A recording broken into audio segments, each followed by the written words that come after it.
Bom bom dia a todos. Luloque com vocês, mais uma vez aqui no Café com Especialistas. E hoje a gente tem um convidado muito especial. Bom dia a todos que estão entrando. Só para avisar, essa live vai ficar salva, tá? Ela fica salva aqui no canal. Vai para YouTube, depois em formato de podcast para vocês escutarem o tempo que vocês puderem aí, né? A gente entende que os horários não estão batendo com todos, mas a gente tem deixado salvo para vocês. Bom dia a todos. Vamos entrando, pessoal. Depois, se vocês puderem colocar de onde vocês estão também, pra gente é bem legal. Você tem falado bastante nas lives, para vocês tiverem dúvidas, perguntarem. Essas lives são para vocês, para que possam gerar esse conhecimento, tirar as dúvidas, né? A gente fala aqui com bastante empreendedores, lojistas, decoradores, aí, arquitetos. E então, se você tiver alguma dúvida, mande para nós, que vai ser um prazer aí estar falando com vocês. Bom, nosso convidado, acho que ele já entrou. Olha que legal, Valinhos, Fortaleza, que bacana.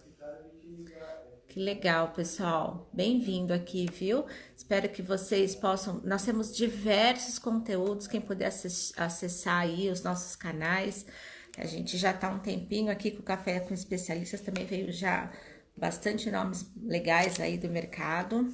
Taubaté, o Edu tá aí, né, do Rio Claro, que legal, pessoal. Vamos lá, Edu. Convidado é o Edu Terra, ele é presidente da Sociedade Brasileira de Varejo e Consumo. E é uma honra estar falando com você, Edu. Bom dia. Bom dia, Lu. Como vai? Tudo bem? Tudo ótimo. Que bacana. Edu, fala para nós, eu te apresentei o presidente da Sociedade Brasileira de Varejo e Consumo, se apresenta para o pessoal aí que não conhece um pouquinho. Bom, uma honra estar com vocês hoje aqui, dividindo um pouco os conhecimentos sobre varejo, sobre mercado de consumo. Eu sou Eduardo Terra, sou presidente da Sociedade Brasileira de Varejo e Consumo há 6 anos, que é uma associação que a gente tem muita informação, pesquisas, rankings sobre o varejo. Sou membro do conselho de diversas empresas aí de varejo no Brasil, Grupo Boticário, Ipiranga, Extra Farma, Pets, Savenhago, Lopes Supermercado. Sou membro do conselho da Cidade Center, do Comitê de Estratégia e Inovação da Cidade Center Norte. Sou membro do Comitê de Estratégia e Inovação de outras empresas e sou sócio da BTR Varese, que é uma empresa que organiza missões técnicas para os principais destinos de varejo do mundo. Então, a gente vai bastante para a China, Israel, Vale do Silício, Nova York, que são os grandes destinos por onde o varejo está passando por grandes transformações. Então, esse é um pouquinho do que eu faço. Um pouquinho, né, Edu? Só para o pessoal entender aí o quanto é o de conhecimento, o quanto você está inserido, quanto é a propriedade do que você está falando e pode acrescentar para nós nessa live, né, Edu? Perfeito. O pessoal está falando, está colocando aqui de onde eles estão. Tem gente de todos os lugares do Brasil. Então a gente vai ter uma diversidade aí de posicionamentos aí. Edu, a gente colocou aqui como tema as transformações do varejo com o Covid. O que você pode falar para nós sobre isso? Bom, primeiro que as transformações são grandes, né? Talvez as maiores que a gente já teve na nossa história recente. O varejo vai passar por mudanças grandes, principalmente naquilo que a gente chama de transformação digital, né? Transformação digital é todo aquele movimento que faz com que empresas que nasceram analógicas, funcionaram analógicas, migrem para o mundo que é cada vez mais digital.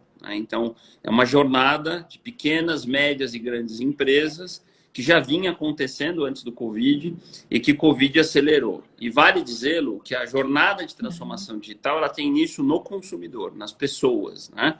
Então, eu quero dividir com você 3 dados que mostram um pouco o quanto está acelerado esse processo de transformação digital. A gente tem no Brasil já 80% dos lares com acesso à internet, né?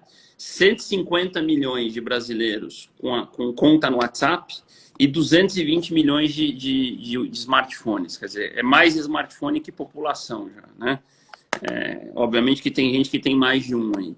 O que mostra um pouco que a digitalização ela já avançou para muitas faixas de renda, né, e para muitas faixas de idade. E o motivo disso é que a digitalização tem a ver com sobrevivência, tem a ver com renda, né? Então, hoje, por exemplo, sem você estar digitalizado, você não consegue dirigir um Uber, você não consegue ser um motoqueiro de rap, né? Então, a digitalização passou a ser um elemento para que as pessoas possam ganhar dinheiro. E a hora que isso acontece, você passa a ter um cidadão digital e, como consequência, um consumidor digital, que aí começa a interagir com as marcas a partir deste canal. Então, isso não é só o e-commerce, a primeira coisa que vem na nossa mente é o e-commerce, que naturalmente teve uma aceleração brutal durante a pandemia, a gente pode falar um pouquinho disso, mas os canais também se tornam digitais. A maneira com que as marcas falam com o consumidor hoje se torna cada vez mais digital, né? Mídia digital, comunicação digital, o saque, né, das empresas hoje está cada vez diferente, mais digital. O marketing das empresas está cada vez mais digital. O canal com que as empresas vendem está cada vez mais digital. Então, para concluir essa primeira fala, parece uma frase de efeito, mas não é. A gente acelerou 5 anos em 5 meses. Imaginando aí março, abril, maio, junho, julho, né? Que é o mês que a gente está entrando. Esses 5 meses aí de pandemia vão valer mais ou menos 5 anos que a gente teria pela frente em termos de transformação digital. Legal. É que às vezes quando fala só da transformação digital, o pessoal fica pensando que é só no e-commerce. Não é, né, Edu? Você está falando que a comunicação mudou, né? Então hoje a comunicação ela tem que estar em todos esses canais das marcas aí com o consumidor final, né? Eu falei, e aí tem mais dimensões ainda. Então tem o canal do consumidor com as empresas, tem o canal das empresas com o consumidor, que é o marketing, tem o canal de venda, aí tem a dimensão das empresas com seus funcionários. Então, isso também passou por uma mudança brutal, que é o tal do home office, né? As relações de trabalho também passaram por mudanças gigantescas. Empresas que jamais imaginaram ter um sistema de home office, hoje estão repensando o seu sistema de trabalho, a dinâmica das reuniões, a dinâmica das viagens, a dinâmica dos treinamentos, muita coisa de fato mudou em muito pouco tempo. Acho que ninguém imaginava tanto home office, tanto evento online, tanto educação online acontecendo num curto espaço de tempo. Isso era talvez uma discussão de tendência, uma discussão de futuro, quem sabe um dia, né? Isso em um curto espaço de tempo aconteceu. Isso também está nessa agenda do que a gente chama de transformação digital. Então tem o escopo, né, das empresas com seus consumidores e tem o escopo das empresas com seus colaboradores. Sim, legal. Diante disso tudo, Edu, o que nós podemos falar que a gente teve oportunidades para esse momento? Muito. Na verdade, toda transformação ela traz uma dualidade, né? Ela é uma agenda de oportunidades para quem pega esta onda e acelera, né? E isso é muito importante, talvez seja a parte mais importante da nossa conversa, né? Então, a transformação, ela acelera, né, mudanças. Então, se eu olho para essas mudanças e entro nelas e me coloco à frente dos meus concorrentes, ela, sem dúvida, vai ter um tom de oportunidade. Agora, se eu vou contra essa onda e fico para trás, ela, sem dúvida, ganha um tom de ameaça, né? Porque eu começo a ficar para trás. Então, imagina você, Lu, que se eu descrevi uma sociedade brasileira digitalizada, que quer se relacionar cada vez mais com as marcas pelos canais digitais, como é que fica uma empresa que está analógica hoje?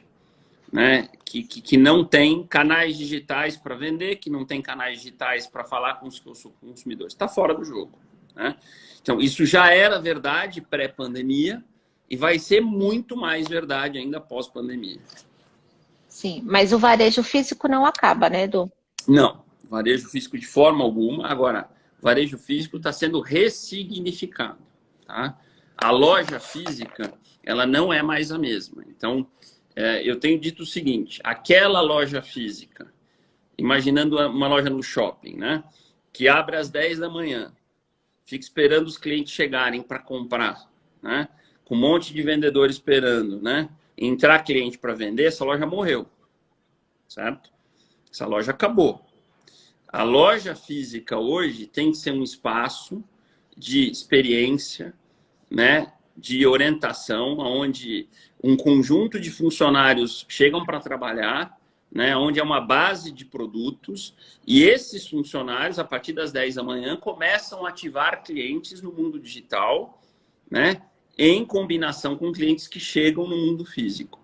Então, imagina você, durante a pandemia, a gente teve vários exemplos, empresas como a ReHap, a Reserva, foram dois cases muito bacanas, né, que transformaram seus times de venda em exércitos de vendedores digitais. Como? Transformando seus produtos em catálogos no WhatsApp, né? E ativando clientes pelo próprio WhatsApp, certo?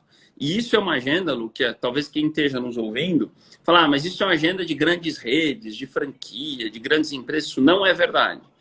Se você tiver uma loja pequenininha, né, por menor que você seja, qual é a dificuldade de você pegar os seus 100 itens que você mais vende, digitalizar isso num arquivo em PDF, colocar isso no WhatsApp do seu telefone, dos seus funcionários e começar a disparar isso para os seus clientes? Isso, por menor que seja a empresa, pode ser feito. Isso é uma iniciativa de transformação digital. Obviamente que depois de 15 dias você vai começar a vender e você vai descobrir que seus clientes querem pagar por ali, né? E aí você provavelmente vai procurar algum tipo de plataforma para poder colocar aqueles 100 produtos que estão em PDF em alguma forma para os seus clientes poderem pagar. Ou seja, vai ser natural a sua migração para algum tipo de e-commerce, né? Mas precisa começar assim. Então, respondendo a tua pergunta, a loja física ela vai ter que estar combinada, integrada com iniciativas digitais, né? Os vendedores, o gerente da loja vão ter que se combinar com WhatsApp, com rede social. Tem um outro caso que eu gosto de citar, que a gente teve com eles na NRF. A NRF, para quem não sabe, é o maior evento de varejo do mundo. Aconteceu em janeiro, em Nova York, antes da pandemia, né? E estavam lá 2.000 brasileiros, né? E a gente levou um grupo grande esse ano de 300 pessoas e estava conosco o pessoal do grupo Soma, que é a Farm, né? E a Animale. A Farm tem um case genial. Acho que muitas mulheres conhecem a Farm, né? A Farm transformou todas as vendedoras das lojas físicas em influenciadoras digitais de Instagram.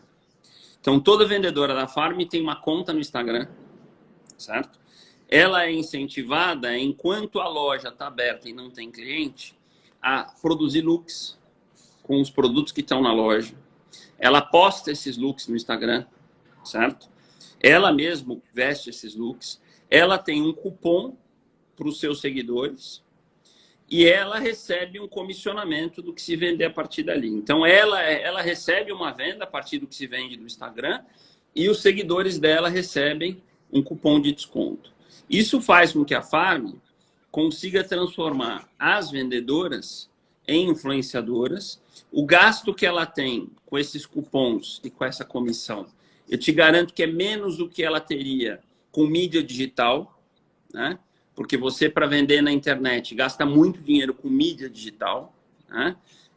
E você transformou o e-commerce no melhor amigo da loja física. E as vendedoras, enquanto não tem cliente chegando, aquele momento das 10h30 da manhã, que o shopping está vazio, elas estão trabalhando.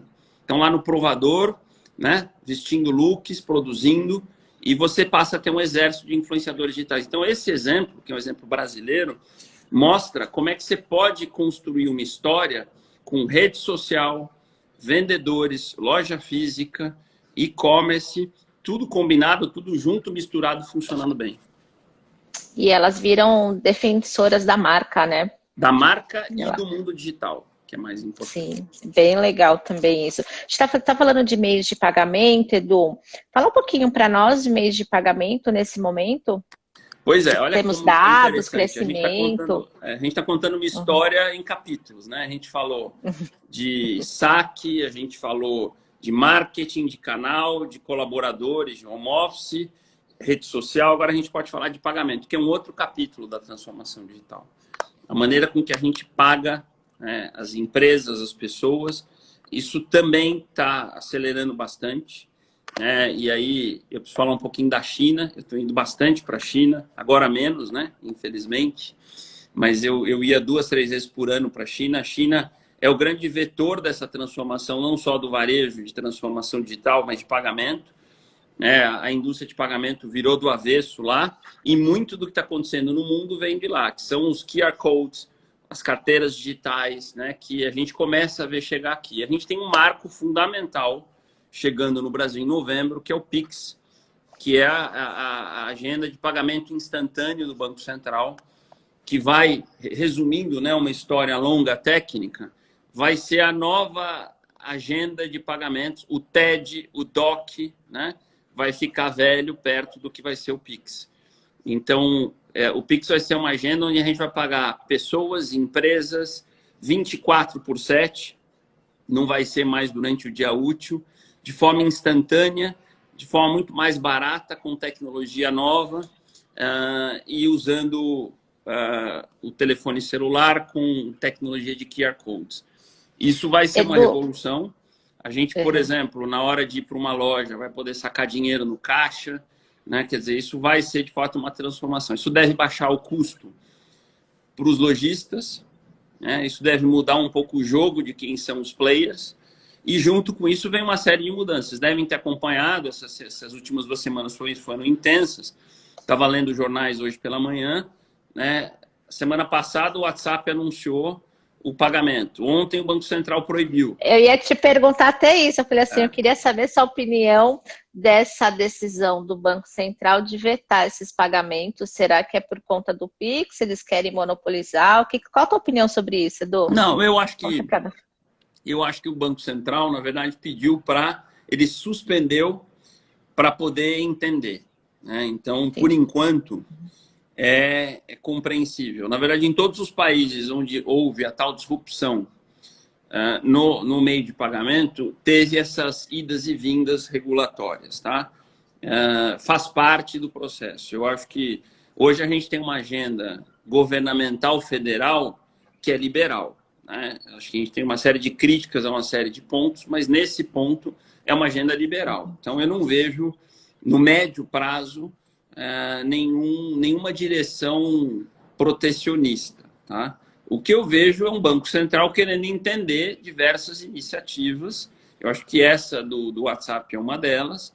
Como essa iniciativa foi anterior ao Pix, que está aí, são alguns meses para novembro, eu acho que é uma questão só do curto prazo, de entender e tal. Eu acho que isso vem, e eu acho que com a chegada do Pix isso deve voltar e aí entrar numa agenda maior de pagamentos diferentes que a gente vai passar a conviver. Tá, é que é uma grande polêmica, né? Já burburinho todo em relação a isso. E exatamente. Bacana a sua opinião. Edu, você falou pra gente, né, que você está sempre na China, está viajando, você conhece, né? Você sabe que a gente tem grande consumo, né, do varejo de produtos de outros países.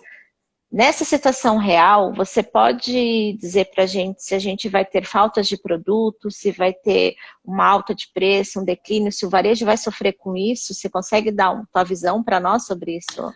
Lu, a gente está vivendo algo único na história do mundo. Então, é muito difícil, qualquer tipo de previsão que a gente faça é baseada em hipótese, que a gente não tem histórico para falar, porque, no fundo, o que a gente está vivendo é uma crise de oferta e de demanda ao mesmo tempo. Oferta no sentido de que o mundo está com dificuldade de se conectar. Então, vou dar um exemplo rápido para você. Neste momento, a gente está com um problema grave nos frigoríficos no Brasil, né? Tem um problema sério de contaminação, né? Tem muitos frigoríficos fechados. Então, tem um problema nos supermercados de abastecimento de produtos frios, né? Então, só para te dar um exemplo que tem na indústria, né, que isso vai se resolver. A gente tem problemas de comércio internacional, né? Não são todos os países que estão conseguindo fazer com a fluidez de antes o seu outbound, inbound de comércio exterior. E, obviamente, tem um problema de oferta na distribuição. A gente ficou 90 dias com lojas físicas fechadas. O varejo físico no Brasil é 94% do total. Então, você não pode entupir a artéria principal, porque, enfim, você tem outros canais, mas que não conseguem suprir o e-commerce, a venda direta, enfim. Resumindo, tem uma crise de oferta e tem uma crise de demanda, né? Então, a gente já vive um momento de recessão brusca. Então, teoricamente, quando a demanda cai, tende a se equilibrar com a oferta. Mas quando as duas coisas balançam ao mesmo tempo, é muito difícil entender como é que isso vai ficar. Só que tudo isso que eu estou falando aconteceu em 3 meses, né? Então, a gente está falando de uma fotografia de curto prazo. Olhando um pouquinho para frente, né, olhando para o terceiro trimestre, quarto trimestre, o segundo semestre como um todo, eu acho que as coisas tendem a se equilibrar. Então, a gente já começa a ver um certo equilíbrio da agenda de comércio internacional. A inflação está controlada, aliás, está bastante controlada. A gente caminha para a menor inflação aí dos últimos tempos no Brasil, né, próximo a 2%, abaixo de 2% acumulada, né, e projetada para esse ano, o que gera uma pressão, né, também em tudo. E aí, falando um pouquinho do médio e longo prazo, provavelmente vai ter uma nova dinâmica de comércio internacional. Então, recentemente, eu estava lendo um artigo importante, né, que aquele modelo de estoques just in time, onde você tem, né, estoques que vêm da China, que você tem só para um dia ou para o dia seguinte, isso deve mudar, né, porque ficou muito claro que não dá para contar com comércio global, que se a China espirrar, você para tudo que você está fazendo, né? Então, deve ter o desenvolvimento de fornecedores locais para muita coisa, pelo menos como opção, como backup. Isso já é uma tendência. Deve ter um aumento. O dinheiro está muito barato no mundo, então vale dizer isso, né? A taxa de juros nunca foi tão baixa. E vamos dizer que, vamos lembrar que estoque e juros andam junto. Então, quando o dinheiro está muito baixo, vale a pena você ter um pouco mais de estoque como um instrumento de segurança. Então, resumindo, a gente deve ter as empresas trabalhando com níveis um pouco mais altos de estoque como segurança, deve ter o desenvolvimento de fornecedores locais como plano, pelo menos, de contingência, e de fato, o comércio internacional deve mudar um pouco o seu mapa estratégico. Eu acho que eu perdi o som, Edu. Não sei se você está me ouvindo. Tô te ouvindo, sim. Tá? Eu acho só verificar, porque ele entrou uma ligação. Você está me ouvindo? Você está me ouvindo? Tá bem baixo. Deixa eu ver se volta. Tá me ouvindo, Edu? Tô te ouvindo bem. Eu tô te ouvindo bem. Eu acho que eu perdi o som aqui. Eu vou tentar desligar. Vamos perguntar para o pessoal que está nos ouvindo se eles estão ouvindo. Eu vou tentar tirar meu Bluetooth. Tá. Deixa eu ver se voltou. Desculpa, Edu, aqui entrou. Não, o pessoal está dizendo que está ouvindo, sim. Espera só um pouquinho, deixa eu só colocar aqui. Tá tudo normal para eles. Foi? Tá me ouvindo, pessoal? Tá. Para mim tá bem baixo, viu, Edu? Eu não sei o que aconteceu com o fone. Deixa eu ver aqui. Deixa eu tirar o Bluetooth. Eu vou tirar o telefone e a gente vai tentar escutar aqui. Vamos lá. Vou tentar ouvir por aqui. Tá, o pessoal está dizendo que tá tudo Edu, certo. Vamos tentar continuar. Você passou para a gente a respeito dos abastecimentos, né? E falou que em relação a isso. E o que você pode falar para nós a respeito do varejo, da abertura do varejo hoje? Como é que está? Se tem projeções de expandir horários, tudo isso? Bom, vamos falar primeiro, eu preciso falar um pouquinho desde o início como é que as coisas se comportaram para a gente falar do momento atual. Desde que começou a pandemia, né, a gente passou a olhar o varejo em 3 segmentos aí. Na verdade, até 4. Você vai entender um pouquinho por quê. A gente passou a olhar o varejo primeiro em chamado varejo essencial, tá? Que é aquele varejo que nunca fechou, que é o varejo de supermercado, farmácia, pet, e depois entrou também nesse grupo material de construção. Esse bloco, que a gente chama de varejo essencial, ele é 37% do todo. Tá? Esse varejo, na sua grande maioria, vai muito bem, obrigado, porque ele nunca foi impedido de funcionar. O supermercado, por exemplo, que é 2/3 desse total que eu falei, cresceu durante a pandemia e continua crescendo, porque foi muito impulsionado.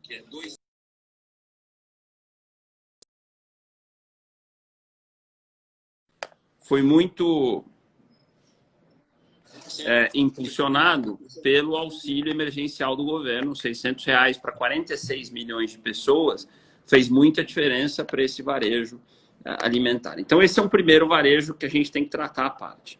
Depois tem um segundo grupo, que é o e-commerce, que é mais 6% do total, que também cresceu. Para você ter uma ideia, o e-commerce de janeiro a maio cresceu 60% no Brasil, né?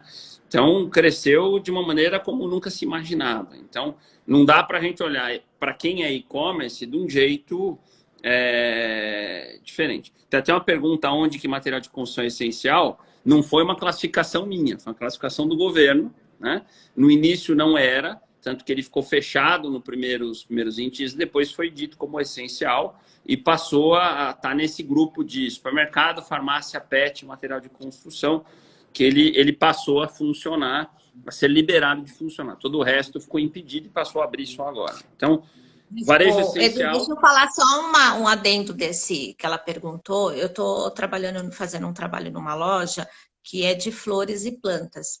E ele foi classificado como essencial. A gente às vezes olha essencial para a nossa necessidade real, mas por que ele pôde ser aberto no período, né, que estava tudo fechado? A Secretaria da Agricultura e Abastecimento, ele afetou quase 90% de uma secretaria toda e afetava todo um ministério, entendeu? Então, eles acabam entendendo essencial porque vai ter muito mais problemas ali na frente. Eu acredito que é isso também, né, Edu? Que, de repente, as pesquisas, elas avaliam. Então, às vezes, o que é essencial para nós, a gente está olhando só o nosso no nosso dia a dia. Na realidade, tem um mundo lá fora, né? E tem até uma outra resposta, o pessoal está nos ajudando aqui, o P2 Home aqui, que como a construção no Brasil foi classificada como essencial, né, você não pode permitir a construção e impedir o varejo de material de construção, senão as coisas não têm sentido, né? E, enfim. O terceiro grupo, e é esse que eu estou colocando a mais aí, porque ele foi descoberto depois, porque ele é meio invisível, você já vai entender por quê, é a venda direta. A venda direta, que é muito forte no Brasil em cosméticos, né? A gente está falando aí de Natura, Avon, Boticário, Rinodê, né? E tantas outras marcas, e óbvio que tem outros segmentos. É um segmento que cresceu muito na pandemia, justamente pelas lojas estarem fechadas. No começo, né, ele depende das representantes, elas ficaram um pouco receosas, mas 20 dias depois esse segmento cresceu e cresceu bastante, muito em função das lojas físicas estarem fechadas. E lá na ponta, então eu falei de varejo essencial aberto, e-commerce, venda direta funcionando, o varejo não essencial, que é a maioria, apesar de ser o quarto bloco, é o varejo de moda, de calçados, de presentes, de todos, né, de eletro, de móveis, né, de brinquedos, que está muito dentro dos shopping centers, que ficou, de uma maneira geral, na média, quase 3 meses fechados. Eu falo na média porque isso é uma realidade que mudou de cidade para cidade, estado para estado, né? Isso começou a mudar, né, a partir de maio, principalmente, né? Olha lá, tem uma consultora da Mary Kay aqui dizendo que as vendas aumentaram muito, tá vendo? Porque, de fato, com todas as lojas fechadas, de novo, consumidor, principalmente nesse período, a gente não teve uma queda tão brusca na renda e no emprego. A gente vai ter depois, tá? Eu estou preocupado de agosto para frente. A gente pode falar até um pouquinho disso depois. Porque, Lu, imagina o seguinte, 46 milhões de brasileiros recebendo R$ 600 por mês, tá? Isso foi uma injeção de renda no Brasil que para o varejo, né, principalmente o varejo de classe B, C, D, faz muita diferença. Tem gente que não tinha R$ 600 de renda em muita cidade brasileira. Não estou falando de São Paulo, Rio, grandes capitais. Isso faz uma injeção grande de consumo. Somado a isso, a MP 936, né, ela criou uma blindagem de curto prazo, a MP936, aquela que criou uma certa proteção nas demissões, né? Que permitiu redução na jornada, suspensão do trabalho. Ela criou uma primeira blindagem no que seria uma onda devastadora de demissões. Então, as demissões vieram, mas vieram de uma maneira muito mais suave do que viriam se não fosse a 936. Então, a 936 mais o auxílio emergencial criaram no Brasil uma combinação, né, de, no curto prazo, né, vendas até acima do que se esperava. Isso não vai ser a realidade até o final do ano, porque o auxílio emergencial vai acabar. Aliás, esse mês já é a última parcela. Por mais que exista uma extensão, deve ser na metade do valor e por mais 2 meses. E o desemprego vai começar a vir mais forte. Então, me preocupa muito o que vai acontecer de agosto para frente. Mas, por enquanto, muito bem, obrigado. E lojas fechadas. Então, quem tinha canais abertos, seja o e-commerce, seja o supermercado, seja a farmácia, seja a venda direta, vendeu. E aí, para concluir, a reabertura. Os shoppings começaram a reabrir por 4 horas, na maior parte das vezes, as lojas de rua também. E de uma maneira geral, né, aí a gente tem variações, né, vendendo de 30% a 60% do que era o normal. Tá? Quando eu falo de 30% a 60%, porque depende do segmento, depende da cidade um pouco. Tá? Em negócios, vou dar um exemplo, em shoppings, lojas de telefonia celular, onde tinha uma demanda muito reprimida, gente precisando desesperadamente trocar o telefone, né? Tem loja vendendo mais do que vendia antes. Lojas de eletrodoméstico, eletroeletrônico, Magazine Luiza, Via Varejo, tem loja vendendo mais do que antes, porque tinha gente querendo muito isso, tinha uma demanda reprimida acumulada.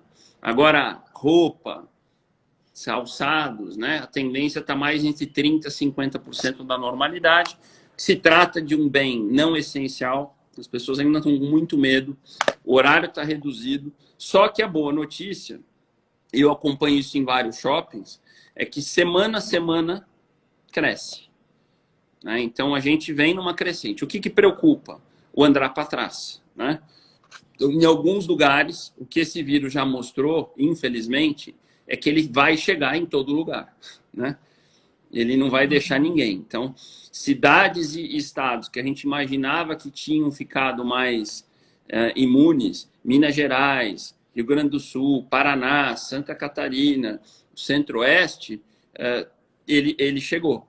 Então, Florianópolis, que estava praticamente com tudo funcionando, voltou a fechar. Curitiba, Porto Alegre, né? Campinas, Sorocaba, estava aberto, fechou. Então, isso preocupa um pouquinho, porque essa crescente deve voltar. São Paulo, há uma expectativa de migrar agora para o que o governo está chamando de uma fase amarela.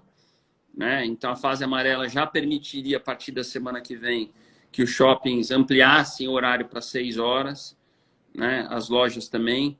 Então, a gente, com isso, estaria numa crescente de horário de funcionamento e, naturalmente, de fluxo e de venda. Edu, pelo que você falou desse consumo, né, que você está preocupado lá na frente, e eu acho que faz muito sentido, e realmente a gente tem sempre nessa onda de compra, depois as pessoas voltam, né, para as suas atividades normais, e a gente também tem que falar do desemprego, que já aconteceu, e a gente tem culturalmente o seguro-desemprego como um amuleto, né? E ele vai acabar, né? A gente está prevendo aí, para quem teve essas demissões logo no começo, daqui até setembro começa a não ter mais essa renda. Essa é a sua preocupação que você tem, Edu? A minha preocupação é o seguinte: o Brasil, palavras do nosso ministro Paulo Guedes, que eu acho que todo mundo o admira, o Brasil vinha na pré-pandemia numa aceleração. Pra você ter uma ideia, a projeção de crescimento do primeiro trimestre estava acima de 3%. Tá? Então, a gente vinha num ritmo de aceleração. Então, as empresas estavam em ritmo de contratação, certo? Estava todo mundo subindo. De repente, a gente veio por uma freada brusca. A partir do começo de março, veio a pandemia. Ok? Então, 3 coisas começam a acontecer. O desemprego entra numa trajetória aguda, certo? a confiança despenca. Confiança é o medo de perder o emprego, o medo de ficar sem dinheiro, certo? E a renda das pessoas já muda, porque a renda, quem é empresário, quem é autônomo, né, quem não tem um salário fixo, a renda é uma fotografia imediata, certo? Então, quem era um motorista de Uber, em março já ganhou menos. Quem era um taxista, quem era, enfim, garçom, em março já ganhou menos. Então, a partir de março, de repente, renda, emprego, confiança, brecaram. Só que no Brasil, diferente dos Estados Unidos, tá? Os Estados Unidos é um país pouquíssimo assistencialista. Então, não tem seguro-desemprego, o governo não socorre, o governo injeta dinheiro na economia e deixa a economia se virar. Então, o que aconteceu nos Estados Unidos? O desemprego bateu 35 milhões no começo e já voltou mais da metade. Então, foi lá para o fundo do poço e voltou, né?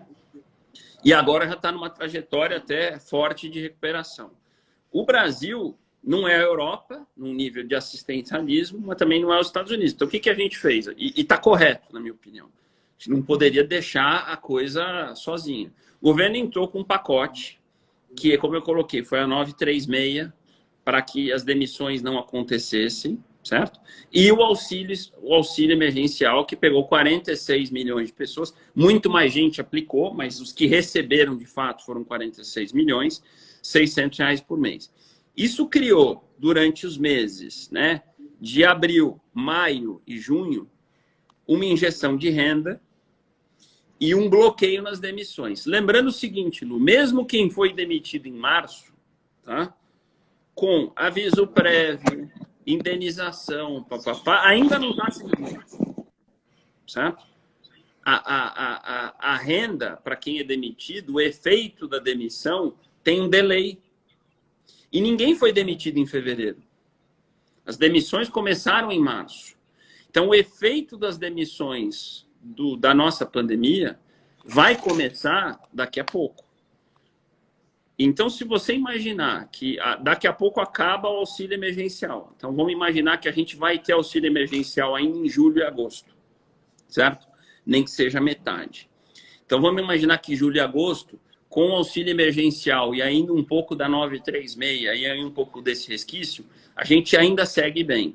Setembro é o problema. Porque setembro sem auxílio emergencial e já chegando a ressaca das demissões lá de março, a gente começa. Assim, mas você tem certeza que vai ser o caos? Não, porque a gente pode fazer muita coisa ainda. Então, duas coisas podem ser feitas. Uma, e aí tem até uma pergunta aqui que eu acho que é importante. O governo vai ter que ser muito craque em equilibrar ajuda, socorro às pessoas e às empresas versus um déficit que já está ficando perigoso, tá? Isso não é uma agenda fácil, mas vai ter que ser muito bem trabalhada, certo?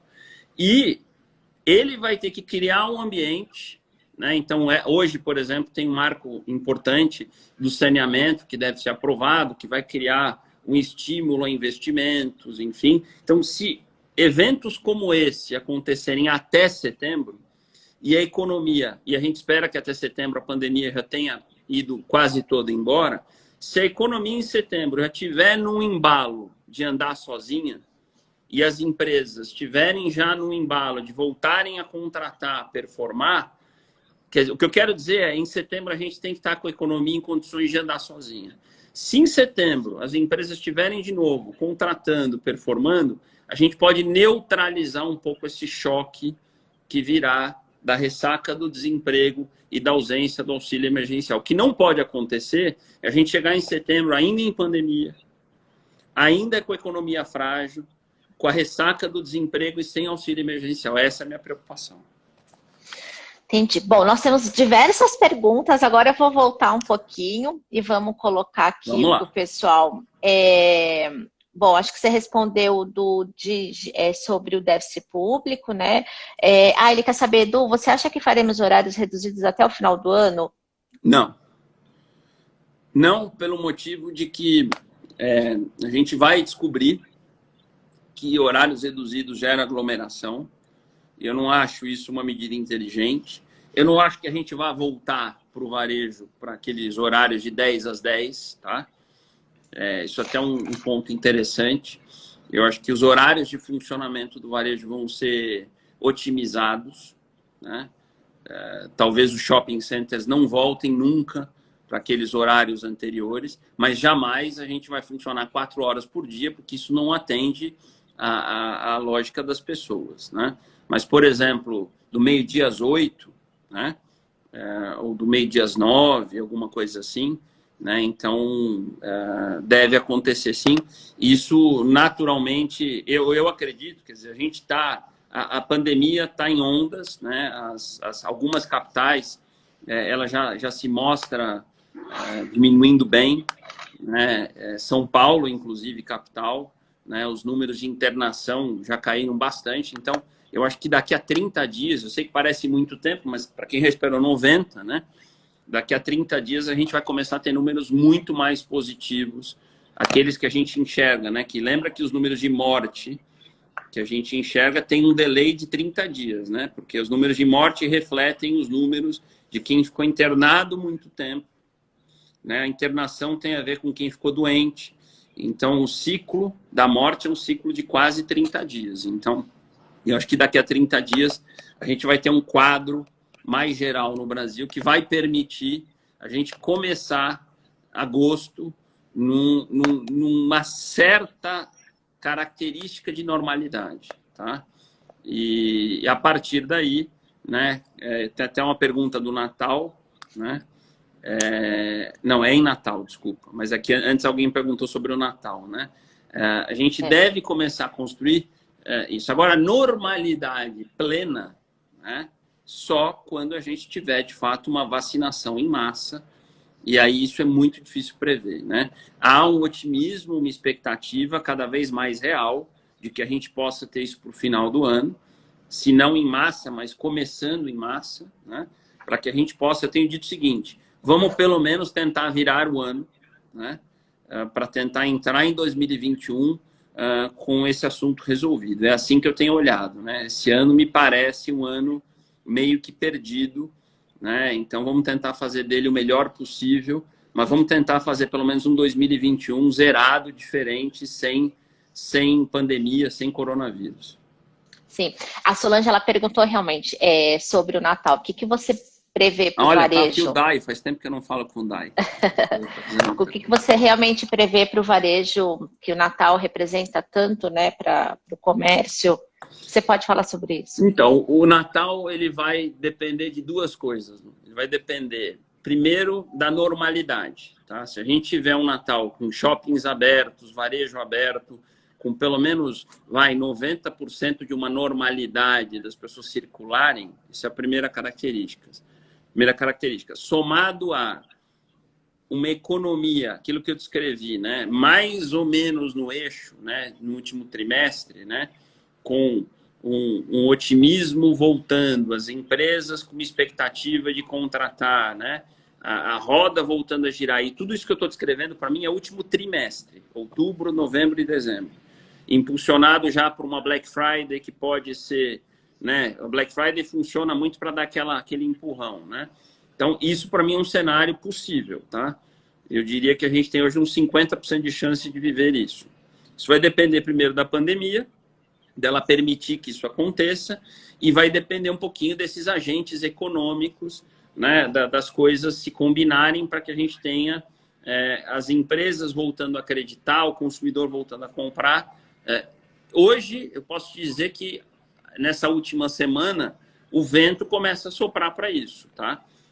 Já tem sinais de que o comércio global aqueceu mais da expectativa, a recuperação do varejo americano foi acima do esperado, então a gente começa a ter sinais, né? O céu está se abrindo de um jeito interessante. Claro que a gente está no Brasil, então tem uma agenda política também aí para ser discutida, mas acho que tem 50% de chance de a gente ter esse Natal. Se a gente tiver um problema com a pandemia, isso pode prejudicar, tá? Se a pandemia se estender mais do que se imagina, e se a gente não conseguir organizar essa agenda econômica, isso também pode prejudicar, e aí a gente pode ter um Natal um pouquinho mais complicado.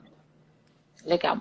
Tem uma pergunta, ela está falando sobre as indústrias nacionais que estão no interior e com a saída, né, do coronavírus para para as cidades, né, do interior, se pode afetar o desabastecimento. O desabastecimento eu acredito que não, porque a gente, mesmo nos picos, a gente não teve muito problema de oferta. O que vai ter, de fato, é o interior, que é onde agora o epicentro da pandemia se deslocou. A gente deve ter aí uns 30 dias, né, imaginando como ciclo total, mais chatos de fechamentos, de restrições, enfim, que foi um pouquinho que as outras cidades maiores viveram. Mas também não deve ser muito mais que isso, que eu acho que é o ciclo onde essa fase aguda dura, mas eu não acredito em problemas de abastecimento, porque as cidades maiores, onde isso seria mais crítico, não aconteceu, então isso não deve acontecer no interior, não. Legal. Edu, tem uma pergunta aqui. Black Friday, você vê um comportamento agressivo? Vejo, muito. Eu fiz até tá uma reprimido, live... né? Tá reprimido o consumo, eu fiz uma né? live a semana passada sobre Black Friday. Eu acho que vai ser uma super Black Friday. E tem 2 motivos para isso. Primeiro, que esse é o ano do e-commerce. E a Black Friday é muito ligada ao e-commerce, né? O e-commerce cresceu muito no Brasil. E segundo, que vai ser meio que a saída da pandemia, né? É aquela fronteira, né, desse período todo que a gente está vivendo para um trimestre já pré-natal, pré-festas, e as empresas vão olhar na Black Friday uma data importante de desova de estoque, de retomada de vendas. Então, eu estou olhando para a Black Friday como uma data muito importante. E aí, já que a gente tocou nesse assunto, tem que ter muito planejamento para quem quiser ter uma Black Friday importante. Seja do lado de produto, porque você não consegue, né, pensar uma venda desse tamanho em uma semana, então você precisa pensar em produto com antecedência, seja em tecnologia para quem for e-commerce. Vamos lembrar que agora no Dia dos Namorados, para dar um exemplo, o iFood ficou fora do ar, né? Então quem estava imaginando pedir o jantar no Dia dos Namorados pelo iFood ficou na mão. Excesso de demanda, né? Então, tecnologia deixa na mão se você não dimensionar para picos como esse, né?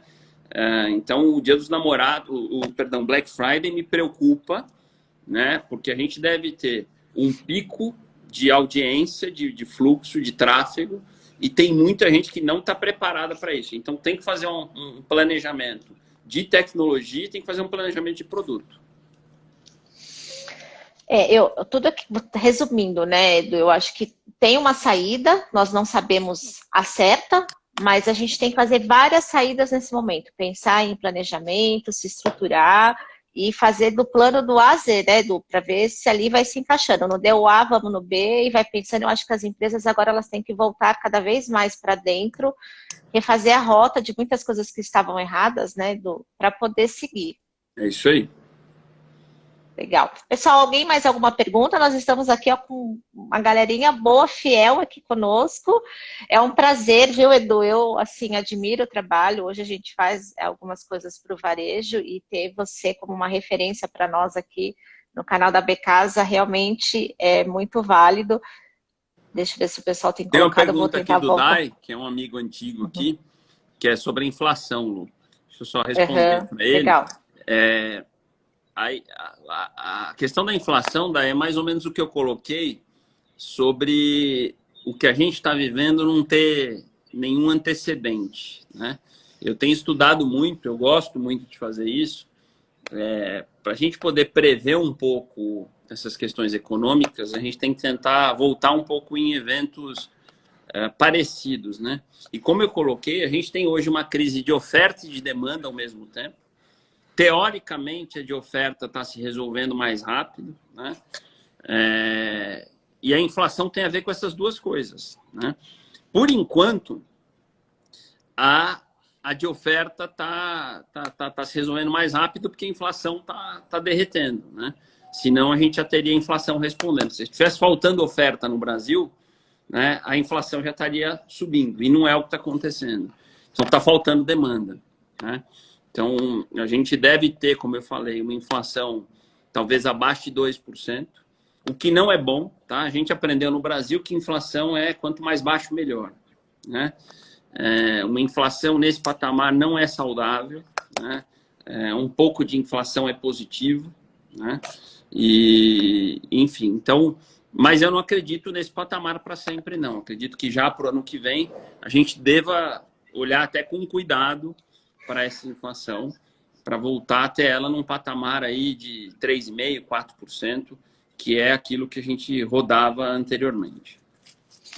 Edu, vocês têm algum dado? Hoje a Becasa fala para o setor, né, de casa, decorações, presentes, voltado muito. A gente tem alguns profissionais também da área falando que teve essa crescente. Vocês têm alguns dados desse crescimento nesse período? Vocês estão para soltar alguma coisa referente a isso? Você está falando geral ou do setor? Do setor, de não, casa. Do setor em especial, uhum. Não, né? Uhum. A gente, um dos papéis que a gente tem na SPVC, para quem não conhece, inclusive, eu convido a entrar no nosso site. A gente tem todos os nossos estudos disponíveis para download de forma gratuita no spvc.com.br e a gente tem bastante informação. O nosso papel é justamente trazer esses dados, né? E o varejo brasileiro, infelizmente, tem pouca informação estruturada. O nosso dado oficial, que é o dado do IBGE, né, que é a PMC, Pesquisa Mensal do Comércio, que traz, né, o crescimento por setor, ele sai com um delay de 50 dias, que é muito tarde, né, então muitas vezes não serve como parâmetro. Então, aquele dado que saiu recentemente, que o varejo caiu em abril 18%, mas abril é muito no retrovisor, né? Quer dizer, maio já foi há muito tempo, então abril nem se fala. Então, a gente tem lutado para que a gente tenha informação um pouquinho mais atual e um pouco mais com esse zoom. Mas eu, infelizmente, sobre o setor não tenho nada, né? Legal. O que a gente tem acompanhado é que, de fato, esse varejo não essencial que ficou fechado nesses períodos, né? Nesse mês de abril, maio e junho, que é o segundo trimestre, infelizmente deve ter o pior trimestre da sua história, né? E por um motivo muito simples, né? Não é que faltou demanda, não teve oferta, ele foi impedido de funcionar. Sim, legal. Ela está falando que os seus estudos são excelentes, o varejo físico também deve investir em tecnologia, você falou, quer falar mais um pouquinho, Edu também, mas você falou sobre isso no comecinho. Pessoal, só para voltar, essa live fica salva. É uma live que, olha, eu indico, eu estou aqui com o caderninho, escrevendo tudo, mas é uma live que vale a pena voltar, repensar, porque são coisas importantes, né, que agora essa autoanálise faz mais sentido a gente parar nesse momento. Fica salvo aqui na Becasa, vai para o YouTube, depois vai em formato de podcast para vocês escutarem um pouco. O do desemprego também, Renato, ele falou sobre o desemprego também, né, o que ele acredita, né, que depois de setembro aí nós podemos ter umas projeções aí de queda. Eu acho que a gente respondeu todas, né, Edu? Acho que sim. Ela perguntou aqui se... Ela tá falando aqui se as empresas do Rio que foram demitidas e se vai ter mercado para elas. Você consegue dar alguma visão sobre isso? As empresas do Rio de Janeiro. Ela falou assim que o desemprego do Rio, né, que tá... Quer ver o que ela colocou? Todo o pessoal que foi demitido das empresas de varejo, principalmente no Rio, não terão para onde ir. Acho que ela deve estar perguntando. Aí depende, né? O que é mão de obra operacional de loja é uma realidade muito local. O que ela deve estar colocando muito, o Rio de Janeiro é um polo importante para moda, por exemplo, né? De varejo. Uhum. Aí vai depender da recuperação desse setor, né? Que eu acredito que volte. Eu acho que é uma questão mais de tempo aí, né? Tá. O que você acha, Edu? Tem uma coisa que você pode falar assim, olha, isso não comporta mais pós-Covid. Um comportamento, alguma coisa que o varejo fazia e que... Ela está falando, são compradores e estilistas, é isso mesmo, né? Isso. Realmente, aí depende da recuperação do setor, porque são profissões muito específicas, né? Mas eu acho diferente, tem gente até que falou assim, turismo, né? E um dos meus negócios está ligado a isso, né? Organizo missões, viagens técnicas, eu fazia 8 viagens por ano. Esse é um setor que talvez seja o último, como a Becasa, né? Quer dizer, a gente tem o mundo dos eventos, esse é um setor que vai demorar um pouco mais para voltar, né? Ele está se reinventando, como a gente está aqui numa iniciativa Sim. digital, né, Lu? Mas volta, né? Obviamente que as pessoas, só para você ter uma ideia, o turismo representa 10% do PIB do mundo, né? Então, em países como Portugal, Grécia, representa 30%. Então, não dá para você ficar sem países com 30% do PIB, né? No Brasil é 8%, porque o Brasil tem um turismo ainda muito pequeno, né? Abaixo do que deveria, mas esse é um exemplo de um segmento que vai ter que acelerar e ele depende das pessoas viajarem, se locomoverem, enfim. Então, esse é um segmento que talvez esteja lá no final da fila para poder andar, e eu acho que esse é um... Agora, respondendo a tua pergunta, o que não vai existir, né?